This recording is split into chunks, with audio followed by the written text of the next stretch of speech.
ख्रिस्त में प्यारे दोस्तों, सबों को जय यीशु।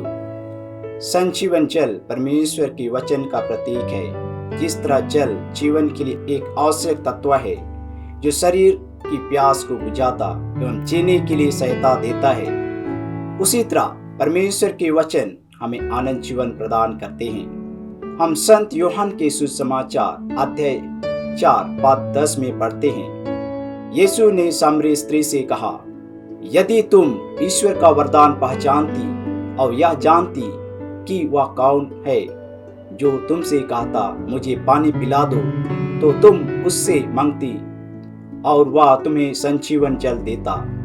इसलिए परमेश्वर के वचन वह संजीवन जल है जिससे प्रत्येक ख्रिस्ती विश्वासी को चाहिए। अगर हम परमेश्वर के वचन को अनदेखा करते हैं तो हम जीवन के रास्ते से भटक जाते हैं। क्या आपके लिए परमेश्वर के वचन वह संजीवन जल है? जब इस्राएलियों का सारा समुदाय ईश्वर और मूसा के विरोध गुनगुनाने लगे तो मूसा ने प्रभु से प्रार्थना की। प्रभु ने मूसा से निर्गमन ग्रंथ अध्याय 17 पद 6 में कहा, मैं वहां होरेब की उस चट्टान पर तुम्हारे सामने खड़ा रहूंगा। तुम उस चट्टान पर डंडे से प्रहार करो, उससे पानी फूट निकलेगा और लोगों को पीने को मिलेगा। जब हम विनम्रता के साथ पवित्र शास्त्र को स्वीकार करते हैं और वचन के अनुसार जीते हैं तो ईश्वर हमें आशीर्वाद देते हैं। पहला, परमेश्वर के वचन से हमें मुक्ति मिलती है। हमारे माता पिता या दूसरों ने हमें यीशु से परिचित कराया। हमारा विश्वास हमें मुक्ति दिलाएगा, क्योंकि संत पेतरुस अपने पहले पत्र अध्याय 1 पद 5 में कहते हैं, आपके विश्वास के कारण ईश्वर का सामर्थ्य आपको उस मुक्ति के लिए सुरक्षित रखता है जो अभी से प्रस्तुत है और समय के अंत में प्रकट होने वाली है। दूसरा, परमेश्वर के वचन से हमें मार्गदर्शन मिलता है।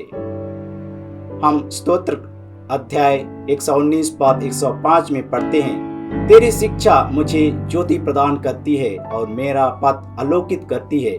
यदि हम ईश्वर की बातों पर ध्यान देते हैं और उनका पालन करते हैं तो वह हमें मार्गदर्शन जरूर करेगा।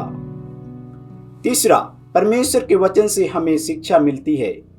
हम स्तोत्र अध्याय 119 पद 130 में सुनते हैं, तेरी शिक्षा की व्याख्या ज्योति प्रदान करती है, वह अशिक्षितों को भी विवेकशील बनाती है। इस वचन हमारे लिए एक ढाल की तरह है जो हमें सुरक्षित रखता है या हमें अच्छे मार्ग दिखाता है और खतरे होने पर चेतावनी देता है। चौथा, परमेश्वर के वचन से हमें विश्राम मिलता है। संत मत्ती अध्याय 11 पद 28 कहते हैं, थके मंदे और बोझ से दबे हुए लोगों, तुम सभी मेरे पास आओ, मैं तुम्हें विश्राम दूंगा। यीशु हमारे जीवन के हर पहलू को ध्यान देते हैं। हमें दुख, दर्द, अकेलापन या बीमारी में यीशु हमारे साथ होते हैं और हम उनसे सहायता के लिए प्रार्थना करते हैं तो वह हमारी मदद करते हैं। पांचवा, परमेश्वर के वचन से हमें आनंद मिलता है। यदि हम इस वचन से प्यार करते हैं तो हमें इसे पढ़ने में खुशी होगी। अगर हम अपने दैनिक जीवन में पवित्र शास्त्र की शक्तियों को समझते हैं तो वह हमारे दुख को खुशी में बदल देते हैं।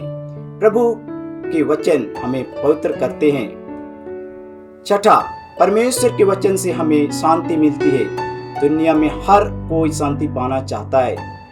हम लूकास के सुसमाचार अध्याय 24 पद 36 में पढ़ते हैं, वे इन सब घटनाओं पर बातचीत कर ही रहे थे कि ईसा उनके बीच आ खड़े हो गए।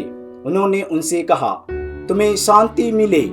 परमेश्वर उन लोगों को शांति देते हैं जो उनके अनमोल वचन का सम्मान और प्यार करते हैं।